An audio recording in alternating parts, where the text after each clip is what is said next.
नमस्कार। देश प्रदेश के इस खास शो में आपका बहुत बहुत स्वागत है। मैं हूं आपके साथ जया कौशिक त्रिवेदी। सबसे पहले बात करते हैं यूपी के हाथरस कांड की, जिसकी काफी चर्चा है और इस कांड के बाद यूपी सरकार और प्रशासन के रवैये ने सरकार की छवि को काफी धूमिल कर दिया है।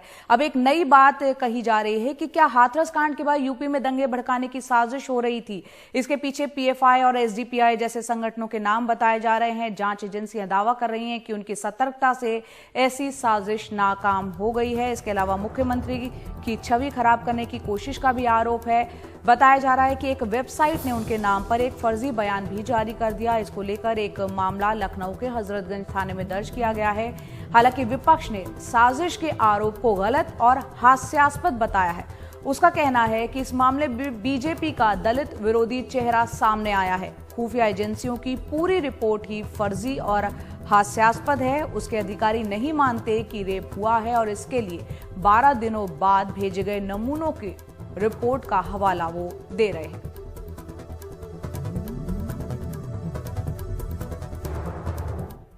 और इन सब के बीच उत्तर प्रदेश के मुख्यमंत्री योगी आदित्यनाथ इन सब के पीछे यूपी में दंगे कराने की साजिश देख रहे हैं। हाथरस कांड में अपनी फजीहत करवाने के बाद अब सरकार ने हाथरस में माहौल बिगाड़ने के आरोप में राजनीतिक दलों और दूसरे लोगों पर देशद्रोह के मुकदमे सहित 8 जिलों में 19 केस जो हैं दर्ज करा दिए हैं।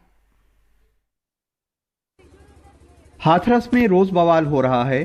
कभी मीडिया को घुसने नहीं दिया जाता, तो कभी विपक्षियों पे लाठियां बरस रही हैं।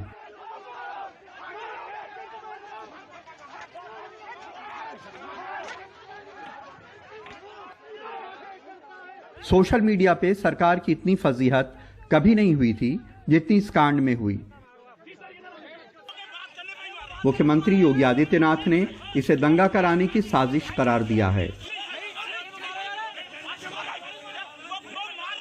उत्तर प्रदेश में अभी कितनी भीषण जाति और सांप्रदायिक दंगे की नींव रखी गई थी। एमनेस्टी इंटरनेशनल जैसे संगठनों के माध्यम से, विदेशी फंडिंग के माध्यम से कैसे कैसे लोग, राजनीतिक दलों के लोग, विभिन्न संगठनों के लोग किस तरीके से दंगा कराने पे उतारू थे। यह दृश्य आपने देखा होगा। पिछले एक सप्ताह से आप देख रहे होंगे कैसे माहौल को खराब करने का प्रयास हो रहा है। सरकार निकम्मी है। पूरे हाथरस में मामले की मिस हैंडलिंग के बाद अब पुलिस ने विपक्षियों पर 19 मुकदमे कायम कर दिए हैं। इनमें 6 मुकदमे हाथरस में दर्ज हुए हैं। पहला मुकदमा 4 अक्टूबर को देशद्रोह समेत 20 दफाओं में दर्ज हुआ। दूसरा मुकदमा 4 अक्टूबर को 9 दफाओं में दर्ज हुआ। तीसरा मुकदमा 4 अक्टूबर को 9 दफाओं में दर्ज हुआ। चौथा मुकदमा 4 अक्टूबर को 6 दफाओं में दर्ज हुआ। पांचवा मुकदमा 4 अक्टूबर को 2 दफाओं में दर्ज हुआ और छठवां मुकदमा 5 अक्टूबर को 5 दफाओं में दर्ज हुआ। इसके अलावा लखनऊ, बिजनौर, सहारनपुर, बुलंदशहर, प्रयागराज और अयोध्या जिलों में 13 मुकदमे दर्ज किए गए।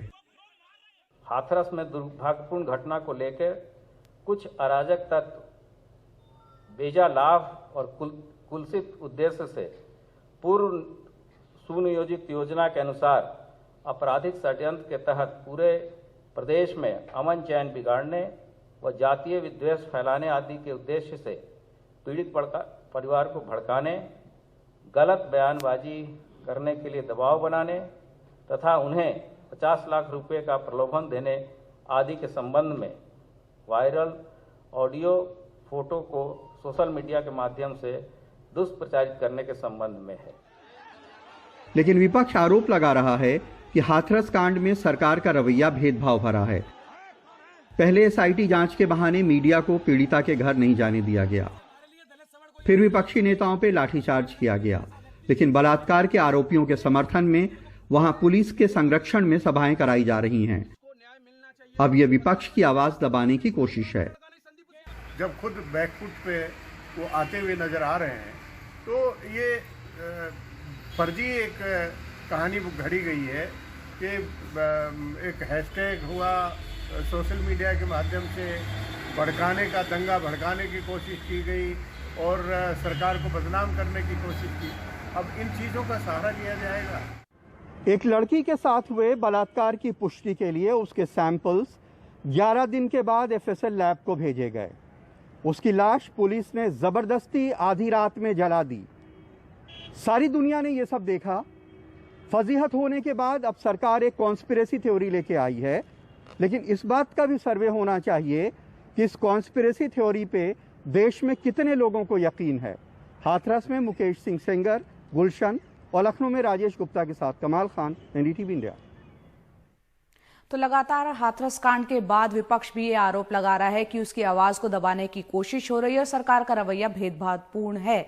और इस बीच विपक्षी नेताओं के खिलाफ केस दर्ज करने पर भी सवाल उठ रहे हैं। पूछा जा रहा है कि सवर्णों की पंचायत से दलित डरे हुए हैं, वहीं भीम आर्मी के नेता चंद्रशेखर को धमकी देने वाले सवर्ण पर कार्रवाई नहीं होती है, जबकि चंद्रशेखर पर धारा 144 तोड़ने का केस दर्ज कर दिया जाता है। आपको सुनाते हैं कि कैसे पुलिस की मौजूदगी में सवर्ण संगठन से जुड़ा एक शख्स धमकियों भरे अंदाज में बात कर रहा है और ये कह रहा है कि फोड़ने में देरी नहीं करेंगे। किस तरह से धमकाता हुआ वो नजर आ रहा है। भाई मिलके काम कर ले, नहीं तो चेतावनी है राष्ट्रीय सवर्ण परिषद की।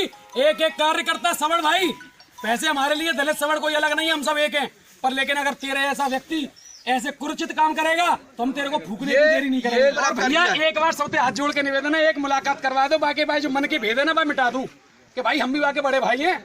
ऐसा ना सोचे, प्यार से बात कर ले। मैं बता दें कि हमें तो कोई दोष नहीं, तू यहाँ पे क्या फिजा घूमे, आग घोल लो, जहर घोल लो तू फिजा में आके।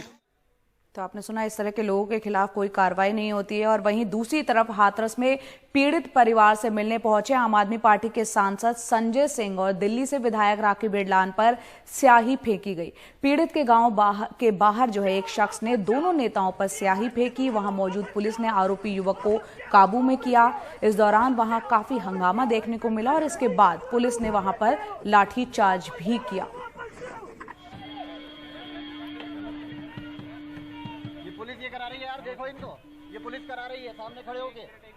हाथरस गैंगरेप और मर्डर का जो केस है वो अब सुप्रीम कोर्ट में पहुंच चुका है, जिस पर आज सुनवाई होनी है। चीफ जस्टिस की अध्यक्षता वाली 3 सदस्यीय बेंच में सुनवाई होगी। दिल्ली के 4 याचिकाकर्ताओं ने कोर्ट में जनहित याचिका दाखिल की है। इनकी मांग है कि सीबीआई या एसआईटी से मामले की जांच करवाई जाए।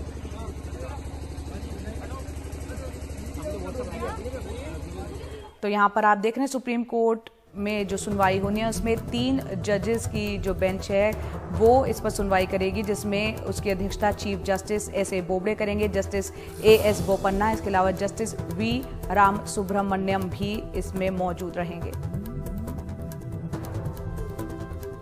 और अब बात करते हैं राजस्थान की, जहां एक सेक्स रैकेट का मामला सामने आया है, जिसमें बीजेपी और कांग्रेस दोनों के नेता शामिल हैं।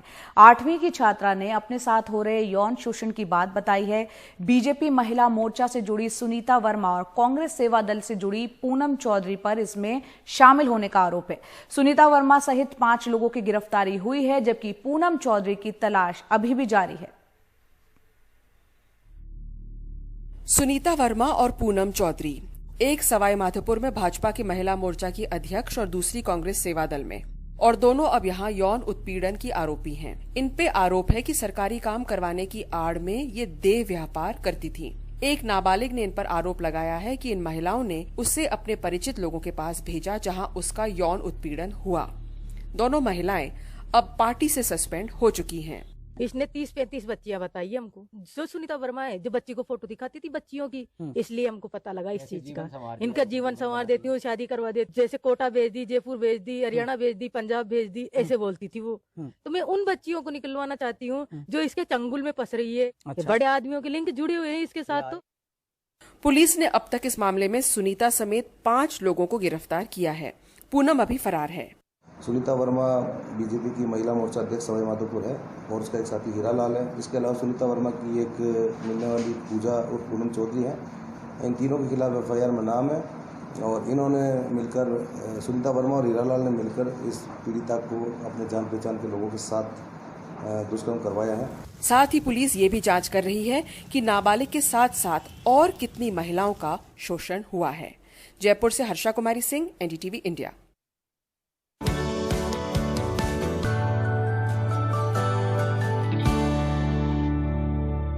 मध्य प्रदेश की जहां उपचुनाव से पहले बीजेपी नेता बिसाहू लाल सिंह का नोट बांटते हुए एक वीडियो काफी वायरल हो रहा है सोशल मीडिया पर, जिसको लेकर सियासत भी गर्मा गई है। कांग्रेस जो है चुनाव आयोग से इस पूरे मामले की जांच पर कड़ी कार्रवाई की मांग भी कर रही है। तो बीजेपी से पुराना वीडियो बता रही है। बिसाहूलाल सिंह अनूपपुर विधानसभा सीट से बीजेपी के संभावित उम्मीदवार हैं। वीडियो में आप देख सकते हैं वो लोगों को नोट बांटते हुए नजर आ रहे हैं।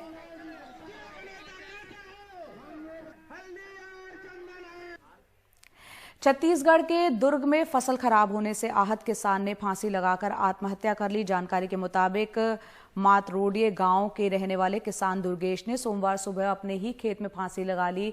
6 एकड़ में धान की फसल लगाई गई थी जो बीमारी के चलते वो काफी उनकी खराब हो गई थी। कीटनाशक भी डाला था लेकिन कोई फायदा नहीं पहुंचा था। मामला मचांदुर चौकी का है। पुलिस को मौके से सुसाइड नोट भी बरामद हुआ है।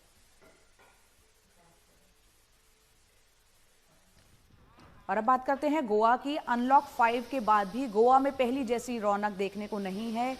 टूरिस्ट की पसंदीदा जगहों में से एक गोवा में दुकानदार परेशान है। चर्चित बीच खाली पड़े हैं। कोरोना के खतरे को देखते हुए लोग कम आ रहे हैं जिससे टूरिस्ट पर निर्भर दुकानदार यहां पर काफी परेशान हैं।